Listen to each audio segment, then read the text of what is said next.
Le sport est un phénomène social. Ses origines, en Vésubie, remontent aux exploits des premiers excursionnistes du XIXe siècle.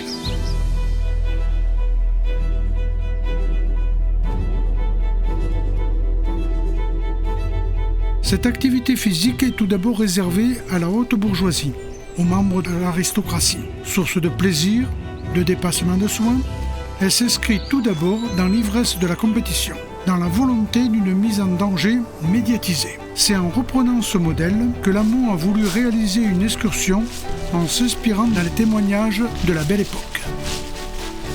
La caravane des villégiateurs s'est progressivement constituée à la sortie des villas qui ont été construites en limite du village. Près du pont Saint-Nicolas, ce sont les guides locaux, les porteurs accompagnés de leurs ânes, qui les ont rejoints et se chargent de leurs provisions. L'équipée s'est donné pour but de rejoindre le plateau des vacheries d'Anduébis. Le long du chemin, des vallons des fleurs accueillaient les promeneurs. Accompagnés des membres des sociétés savantes de la côte, Éric Gilly et Georges Rosa, la balade était agrémentée de courtes pauses culturelles. Les dernières découvertes géologiques, historiques, archéologiques, ethnologiques étaient partagées entre les participants très attentifs.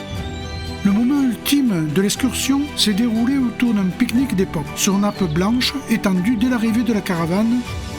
Le versant d'Anduébis a également été le lieu de nombreuses promenades et prospections de fouilles archéologiques menées par Lamont entre 1998 et 2005. Comme leurs prédécesseurs, les guides du jour ont ainsi pu partager cette expérience avec des participants tout autant intrigués par la variété de découvertes.